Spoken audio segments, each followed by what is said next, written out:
Au sommaire de l'actualité, visite d'État du président Faure Gnassingbé, coordonnateur régional de la CEDEAO pour la riposte à Ebola. Professeur Alpha Condé et son homologue togolais ont insisté sur le maintien de la surveillance face à l'épidémie. Voirie urbaine de Conakry, lancement des travaux de reconstruction de la route Sigmadina entre l'autoroute et le Niger. Enfin, signal fort et de l'espoir, les essais thérapeutiques des médicaments sont en cours en Guinée. Le produit donne des résultats probants sur des malades d'Ebola. Il a été présenté ce matin aux hommes de médias.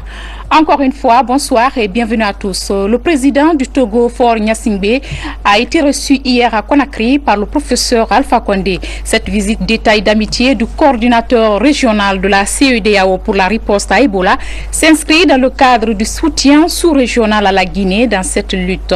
Les deux chefs d'État guinéens et togolais ont insisté sur le renforcement de la surveillance face à cette épidémie. Mohamed Lamine Souma, Cheikh Mabin Silla. Au palais Sékou-Touréa, tout a commencé par des entretiens à huis clos entre le président Faure Gnassingbé, coordinateur régional de la CEDEAO dans la lutte contre l'épidémie à virus Ebola, et le président Alpha Condé, président en exercice de la Manoriva Union.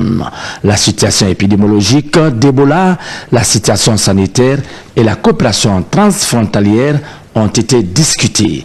Professeur Alpha Condé a souligné qu'enfin les statistiques ont fait état de 8 cas avérés en Guinée, un net recul qui exige de l'ensemble des partenaires et du gouvernement guinéen à renforcer la surveillance et la sensibilisation.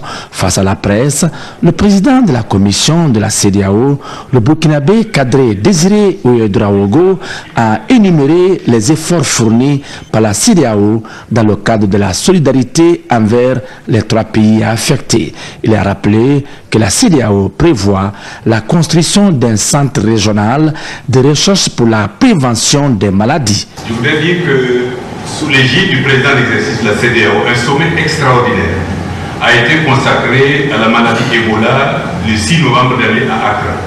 Et c'est au cours de ce sommet que les chefs d'État et de gouvernement ont désigné le président de la République togolaise comme superviseur de la réponse régionale au virus Ebola. Et depuis cette désignation, son Excellence a immédiatement adopté une feuille de route pour accélérer notre réponse régionale à la maladie.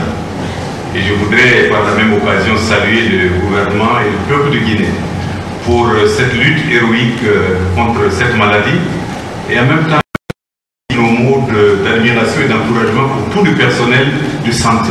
De son côté, la secrétaire exécutive de la Manoriva Union a, au nom des 4 pays membres, félicité et remercié la CEDEAO pour la solidarité exprimée. L'épidémie est venue désorganiser nos efforts, mais également casser cet enthousiasme, mais aussi ces efforts qui devaient en principe nous sortir de la pauvreté très rapidement. Mais je voudrais dire, Excellences, Messieurs les Présidents, que j'ai été aussi heureuse de constater que non seulement la CEDEAO s'est mobilisée avec l'envoi de médecins sur le terrain, mais a participé aux efforts de plaidoyer qui permettent aujourd'hui d'envisager un avenir plus serein, n'est-ce pas, des États membres, mais également permettre à la sous-région de continuer sa marche vers le progrès. En sa qualité de coordinateur régional de la CEDEAO pour la riposte à Ebola, le président Faure Gnassingbé a indiqué que la vigilance doit être de mise. Autant nous étions très pessimistes, les nouvelles étaient alarmistes il y a quelques mois. Aujourd'hui, vous voyez que nous parlons surtout de reconstruction post-Ebola. Naturellement, l'épidémie n'est pas encore vaincue, mais la tendance est inversée. Aujourd'hui, nous sommes à la diminution des taux d'infection. Aujourd'hui, nous essayons d'organiser et de nous entendre, d'organiser les pays de nous entendre pour que les dégâts que vous avez indiqués soient réparés à la fin de l'épidémie. très honoré par cette autre visite d'un chef d'État africain. C'est le 5e depuis début janvier 2015. Professeur Alpha Condé s'est réjoui de la solidarité agissante de l'ensemble de la communauté internationale. Je pense qu'il y a eu beaucoup d'erreurs de communication. Au départ, on n'a pas dit qu'on ne meurt pas nécessairement d'Ebola. Donc si quelqu'un, on ne dit pas qu'il ne meurt pas nécessairement, pourquoi voulez-vous qu'il aille à l'hôpital? Et ensuite, il y a eu un très grand retard dans la mobilisation. Heureusement, la mobilisation s'est bien faite depuis septembre. Donc le premier grand problème qu'on a, c'est la coopération de la population. D'autant plus qu'il y a des gens de mauvaise foi qui disent aux gens, il n'y a pas d'Ebola, ou bien les comprimés qu'on vous donne, c'est pour donner l'Ebola, ou bien le thermoflash, ça vous met, c'est pour vous inculquer l'Ebola, etc. Bon. Et c'est vrai aussi que quand les paysans voient les médecins habillés comme des cosmonautes, finalement, ça a aussi des effets. Donc, le premier problème que l'on est confronté, c'est la coopération avec la population, qui est la responsabilité du gouvernement. Pendant longtemps, nous n'avons pas voulu utiliser la force, contrairement à nos voisins, à cause de ce que les médecins disaient. Mais nous avons constaté qu'à un moment donné, ça a un inconvénient, parce qu'il se trouve qu'aujourd'hui, au moment où on est descendu à 8 cas, je trouve qu'il y a des zones de résistance. On a donc été obligé d'envoyer les gendarmes et les policiers pour rentrer, parce qu'il y a des gens qui empêchaient d'entrer. Donc il faut qu'on prenne des mesures, les arrêter, pour qu'on puisse avoir accès à ces malades. Parce qu'effectivement, on a trouvé qu'il y avait des gens infectés. Il faut non seulement les soigner, mais suivre les contacts. La deuxième chose, c'est évidemment couper la chaîne de contamination. La chaîne de contamination, c'est comme c'est les pays frontaliers, les gens vont d'un côté à l'autre, donc ils peuvent amener la maladie. Donc comment couper la chaîne, c'est-à-dire en prenant toutes les dispositions dans les frontières. On ne va pas fermer les frontières, mais prendre des dispositions pour que les gens puissent être contrôlés, pour qu'on puisse isoler les malades tout de suite. Toutefois, le chef de l'État invite au renforcement de la surveillance. Le locataire du palais Sékou Touré fait de la gestion de l'après-Ebola la plus grande priorité du moment. À présent, ce communiqué du gouvernement, Monsieur le Président de la République et le gouvernement ont la profonde douleur d'annoncer au peuple de Guinée le décès de Monsieur Kerno Aliou Diaouné, ancien ministre de la Jeunesse, des Sports et de la Culture. Le défunt a été un acteur majeur dans la promotion de la société civile guinéenne. Il a aussi dirigé d'importants projets de développement dans le pays. Avant sa mort, il était coordonnateur national du Fonds des Nations Unies pour la consolidation de la paix, PBF. Monsieur Diaouné a rendu l'âme dans la nuit du 6 février 2015 au centre hospitalier sino-guinéen où il a été admis après l'agression dont il a été victime. À cette douloureuse occasion, le président de la République présente ses condoléances les plus attristées et émues à la famille éplorée ainsi qu'au peuple de Guinée.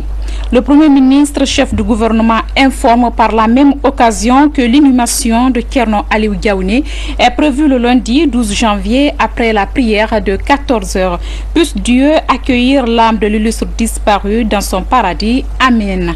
À propos de cet acte odieux et crapuleux, nous recevons M. Sidi Souleymane Ndiaye, procureur de la République près le tribunal de première instance de Dixine.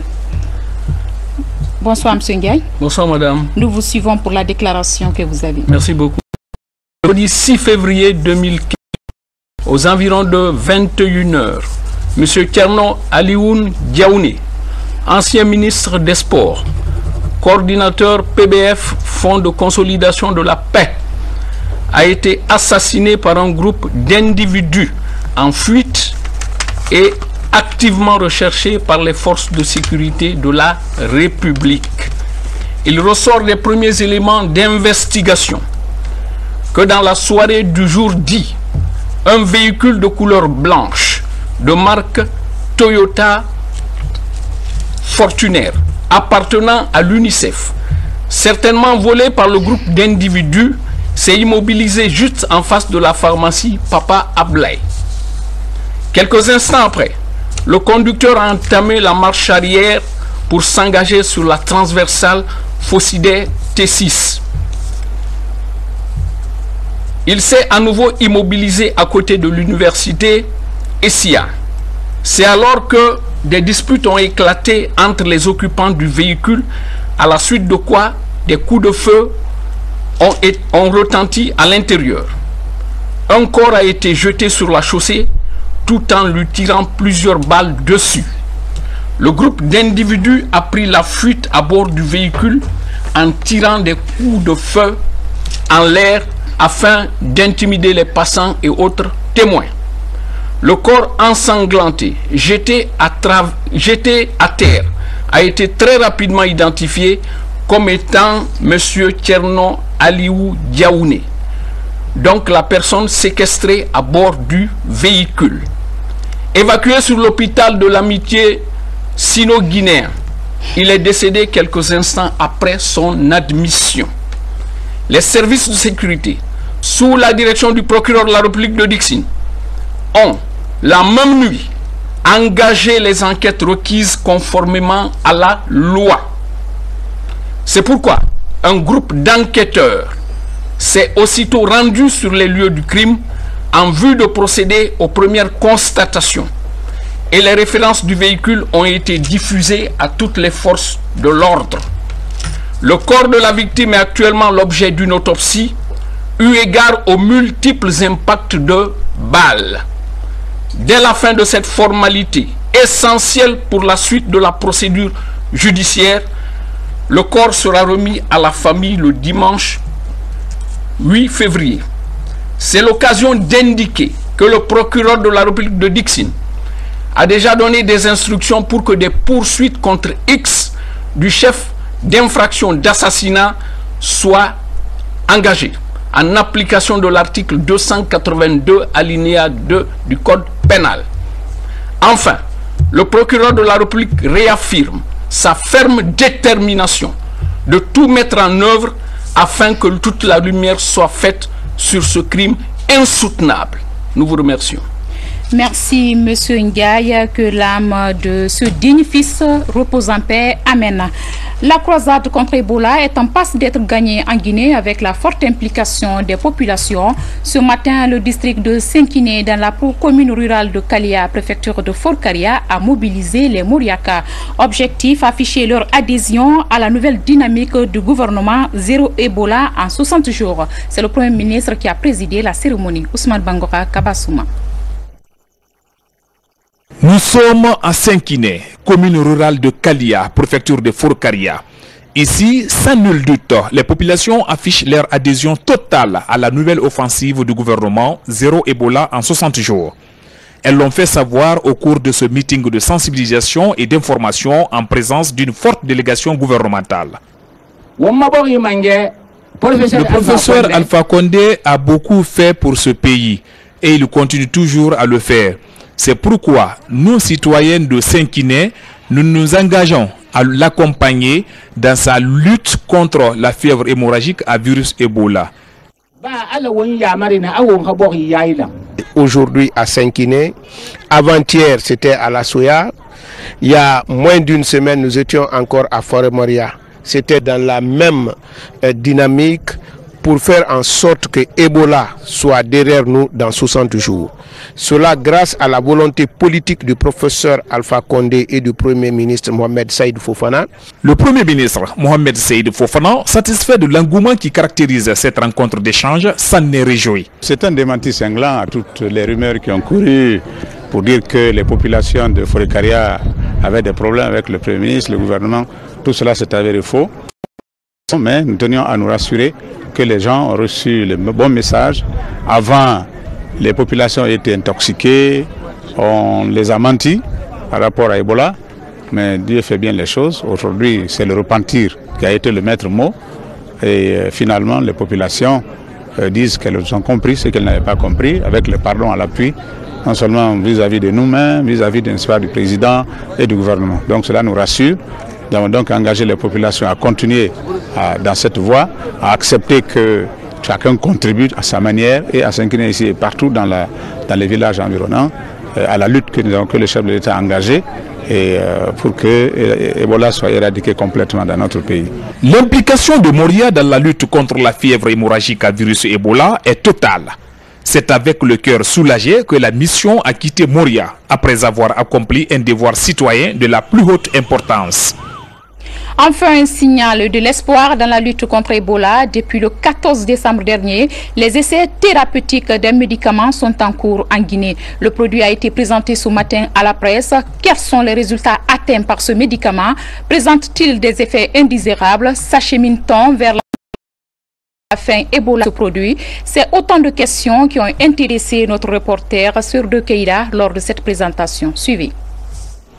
D'origine japonaise, la favipiravir est le nom de la nouvelle molécule expérimentée depuis le 14 décembre dernier dans le traitement du virus Ebola en Guinée. 80 personnes ont bénéficié des essais thérapeutiques du produit. Elles sont reparties entre les centres de traitement de Gekedou, Zerekore et Koya. Le produit est expérimenté conjointement par les spécialistes guinéens et français à travers l'Institut national d'études et de recherche médicale de France. Le nouveau médicament a été présenté à la presse. Des premiers résultats suggèrent un signal, un espoir avec ce médicament. L'essai se poursuit. Nous avons présenté ces résultats au président Condé hier. Et en accord entre le partenariat français et les autorités guinéennes, ce médicament devrait être disponible dans les semaines qui viennent sur l'ensemble des centres de traitement Ebola. Et il fait encore l'objet, bien sûr, d'une surveillance très particulière. 3 points importants. Ce médicament ne sera pas disponible en pharmacie. Ce médicament sera disponible uniquement dans les centres de traitement Ebola. Ce médicament doit être accompagné par une médicalisation. Il y a des règles de prescription qui doivent être respectées. Et l'étude se poursuit sur cette cohorte opérationnelle parce que nous avons besoin d'acquérir de nouvelles informations encore pour savoir exactement ce qui se passe. Cette innovation thérapeutique contre le virus Ebola est le signe de la victoire proche dans l'éradication de la maladie. Cependant, l'administration de la molécule au patient obéit à une série de critères fondamentaux. Même l'essai, on a commencé d'abord 2 semaines auparavant de former les agents de santé qui seront chargés d'administrer ces médicaments. Donc comme c'est un médicament, on ne connaît pas encore tous les aspects autour de ce médicament.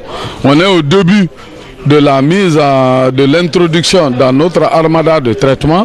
Nous voulons être prudents. Les gens qui nous ont aidés doivent rester ici jusqu'à ce que nous puissions en tirer des conclusions assez prometteuses pour non seulement la Guinée mais pour toute l'humanité, car je vous rappelle, c'est le premier pays aussi qui a utilisé ce médicament dans le cadre d'Ebola. Sur les 2640 cas confirmés au virus Ebola depuis le début de l'épidémie en Guinée, 987 malades sont sortis guéris des différents centres de traitement du pays. L'introduction de cette molécule dans la chaîne thérapeutique du virus devrait davantage améliorer le taux de guérison de la maladie. Elle devrait booster l'offensive enclenchée depuis 1 mois contre l'épidémie. Une épidémie qui connaît une légère ces derniers jours. Autre grand titre de ce journal, le lancement des travaux de réhabilitation de la route Sigmadina dans la commune de Matam sur une longueur de 300 mètres entre l'autoroute et le Niger.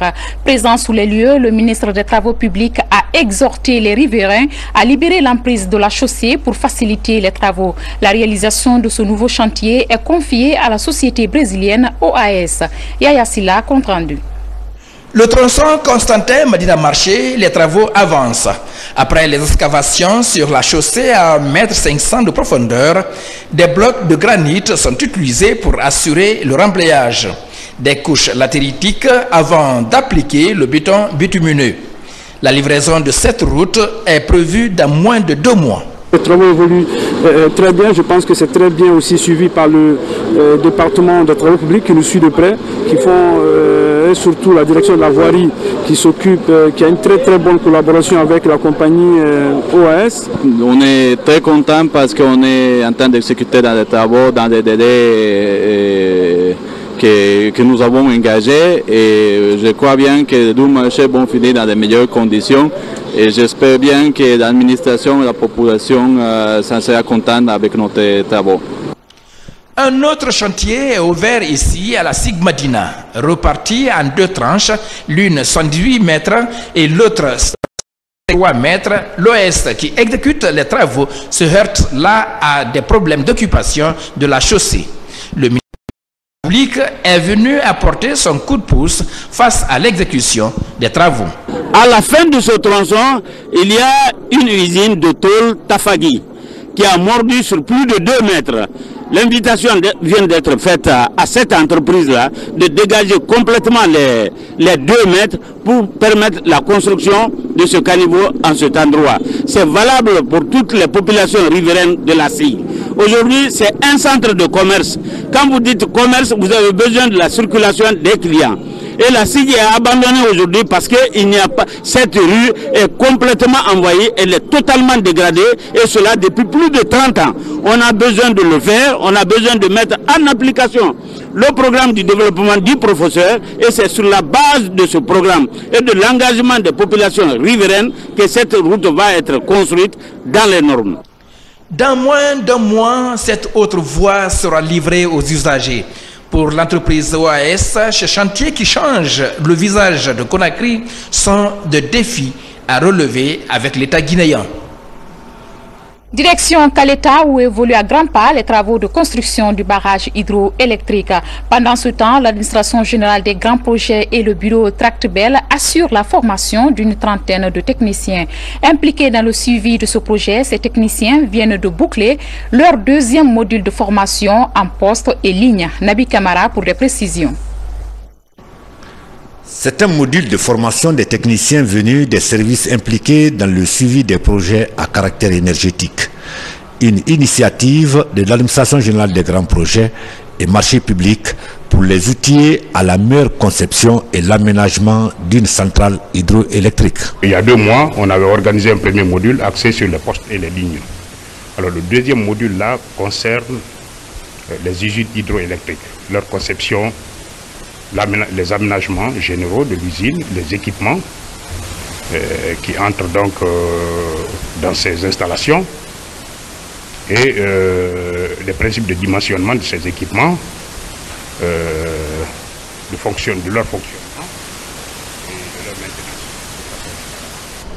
La formation de cette trentaine de techniciens est assurée par le bureau Tractebel Engineering qui assure le contrôle et la supervision du projet d'aménagement hydroélectrique de Caleta. L'idée, c'était de montrer aux stagiaires ce qu'il fallait faire, ce qu'il fallait comme données d'entrée afin de réaliser une centrale hydroélectrique, et également de montrer l'ensemble des systèmes électriques, mécanique, tous les équipements relatifs au chemin d'eau, donc depuis la prise d'eau d'une usine jusqu'à la sortie des groupes, jusqu'à la sortie des transformateurs qui transportent donc l'énergie électrique vers le poste extérieur.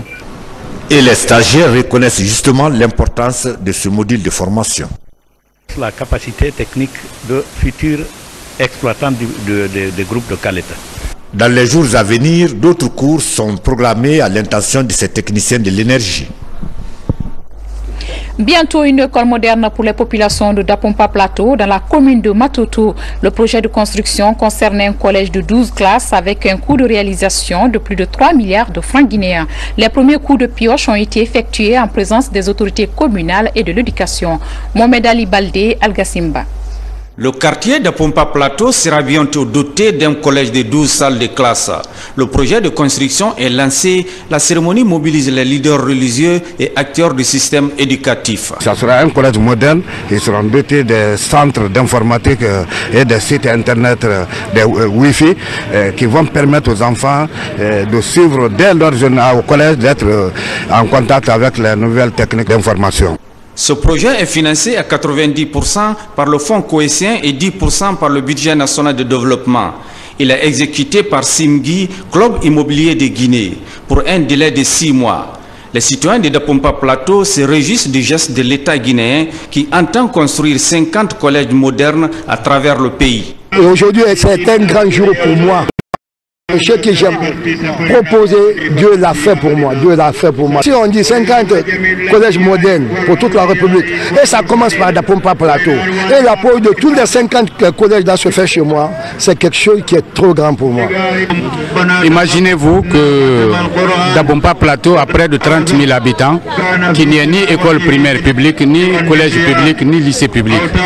Qu'on dise aujourd'hui que grâce au gouvernement de la République, à nos autorités, nous allons avoir un collège moderne de 53 classes, de 20 classes.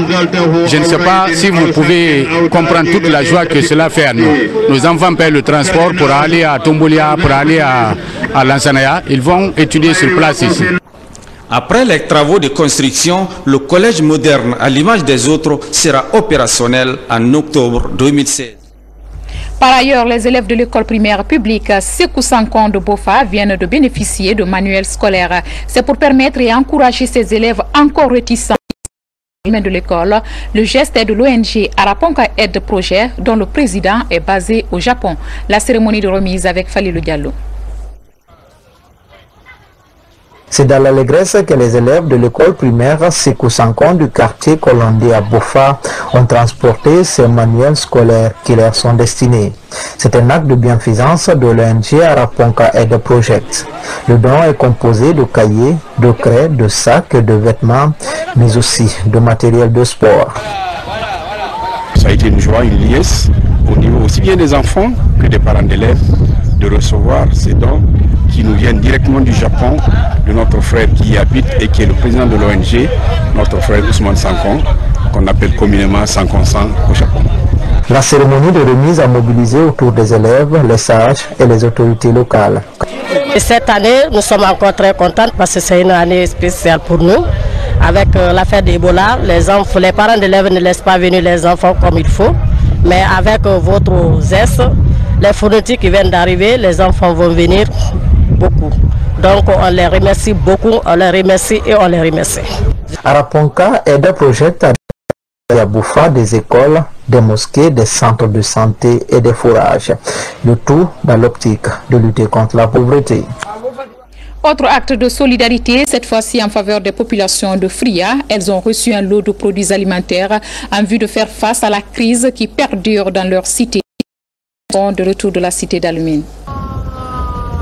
Ces partenaires de la Guinée offrent un important lot de vivres aux populations de Fria. Il est essentiellement composé de sucre, du riz, du lait et des conserves de viande et de poisson. Une occasion pour l'ambassadeur de Russie et le préfet de Fria d'insister sur les relations d'amitié entre Conakry et Moscou. La Russie, c'est un vieil ami pour la Guinée. On est vraiment des vieux amis. Et donc cette amitié compte toujours pour nous. Force nous est de reconnaître ici publiquement que malgré l'arrêt de l'usine en 2012, Rusal a toujours payé ses taxes et impôts aux collectivités. Et a toujours continué à assurer la desserte en eau potable et la fourniture partielle du courant électrique. C'est sous des notes d'espoir et de satisfaction que la délégation de l'ambassade de Russie en Guinée a quitté la ville des Alumines de Fria. Un mot de tourisme à présent, les promoteurs du secteur s'organisent afin de vendre la destination Guinée-Conakry. L'association patronale des professionnels du tourisme est créée pour répondre à ce besoin. Les membres de cette nouvelle structure ont tenu leur première assemblée générale où ils ont défini leurs priorités et validé les documents juridiques. Plus d'informations avec Mamadi Terna Kamisoko. La Guinée peut être une destination privilégiée pour les touristes étrangers compte tenu de son potentiel touristique. Mais pour cela, les sites ont besoin d'être viabilisés et valorisés. L'association patronale des professionnels du tourisme, APETOUR, est née. La jeune structure nourrit des ambitions. Nous avons jugé opportun et judicieux de nous organiser avec tous les nouveaux professionnels qui sont venus en Guinée. On n'avait pas ces hôtels 4 étoiles, 5 étoiles et tous ces nouveaux restaurants de classe internationale qui s'ouvrent en Guinée. On ne pouvait pas rester en retrait. Il fallait qu'on se mette ensemble, qu'on s'organise pour coller à la réalité et faire un bloc commun pour défendre nos intérêts et aussi être l'interlocuteur de l'État dans la vente de la destination Guinée. Au compte de cette première assemblée générale, les textes fondateurs sont validés et un bureau exécutif élu. Cette réorganisation des acteurs du secteur est bien accueillie chez les autorités de tutelle. C'est une plus-value pour notre département parce que dans la mesure où l'initiative privée qui va aujourd'hui développer le tourisme en Guinée, la tendance aujourd'hui dans le monde est aujourd'hui la privatisation de l'État, c'est-à-dire qu'il ne faut plus que l'État soit un secteur marchand. Cela revient aujourd'hui à l'initiative privée organisée. Aujourd'hui, l'insuffisance de financement dans le tourisme fait que le secteur a du mal à se frayer un chemin. L'APETOUR entend relever ce défi afin de faire du tourisme un pourvoyeur d'emplois et de recettes. De nouvelles opérations de déguerpissement à Conakry, le gouvernorat de la ville et la mairie de Kaloum étaient ce matin au débarcadère de Teminetaï. C'est pour sensibiliser les lieux dans moins de 48 heures avant le début de l'opération de déguerpissement prévue demain dimanche avec les services de sécurité et le gouvernorat de la ville de Conakry. Ousmane Kamara signe ce reportage. Pour donner une image attrayante à la capitale Conakry, une mission du gouvernorat et de la mairie de Kaloum s'est rendue au port artisanal de Teminetaï. Objectif, sensibiliser les occupants illégaux à quitter les lieux dans un bref délai. Les préavis sont donnés depuis novembre.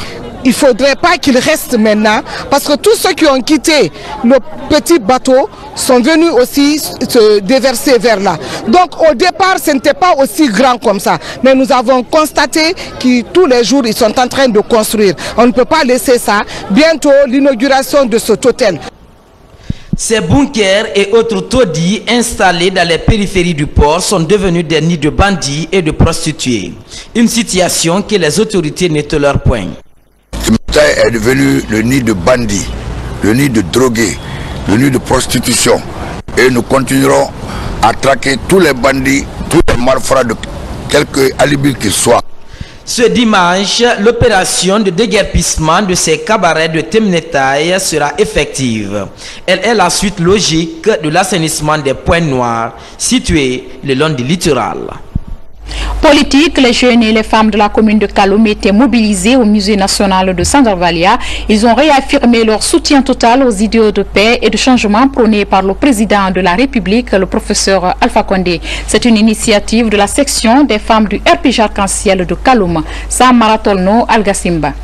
Sensibiliser les populations de la commune de Kaloum pour leur adhésion au programme de développement du professeur Alpha Condé est la toile de fond de cette rencontre. Venus de tous les quartiers de cette commune, ces jeunes et femmes appellent les populations de Kaloum à la culture de la paix. L'initiative est de la section des femmes du RPG Arc-en-Ciel. C'est le lieu de vous convier, chers sœurs, à l'amour, à la tolérance et la confiance mutuelle, à faire preuve de sagesse et de compréhension pour que notre grand parti, le RPG Arc-en-Ciel et ses militants puissent s'épanouir. Nous voudrions que tous les projets, les méga-projets que le professeur Alpha Condé a eu à mettre en place puissent terminer. C'est pourquoi ces femmes se sont décidées de soutenir le professeur. La détermination des jeunes et femmes de cette commune à accompagner le professeur Alpha Condé dans son élan de développement est saluée par les autorités politiques du RPG Arc-en-Ciel. Les femmes ont démarré. Du reste, vous verrez, nous sommes impliqués. Dans les semaines à venir, ces femmes comptent élargir cette campagne de sensibilisation aux autres communes de la capitale. Bref, et en image à l'international, le ballet diplomatique à Kiev pour résoudre le conflit ukrainien qui se poursuit. La chancelière allemande Angela Merkel et le président François Hollande ont rencontré hier vendredi le président russe Vladimir Poutine, accusé de soutenir activement la rébellion en cours dans l'est de l'Ukraine. Poutine nie toute ingérence de son pays. Après plusieurs heures de négociations, un plan de paix a été enfin trouvé, mais le contenu du dit plan n'a pas été encore dévoilé. En bref, InfoCan, la 3e place de la Coupe d'Afrique des Nations a été raflée ce soir par l'équipe de la République démocratique du Congo. Après un match très accroché, les Congolais ont fini par dominer la Guinée équatoriale, pays organisateur, lors de la séance des tirs au but. Demain, à l'affiche, la grande finale Côte d'Ivoire-Ghana, dont vous suivrez la retransmission en direct de Malabo sur la télévision nationale. Mesdames et messieurs, voilà qui met fin à cette édition. Merci à tous de l'avoir suivi et excellente suite de programme télévisé.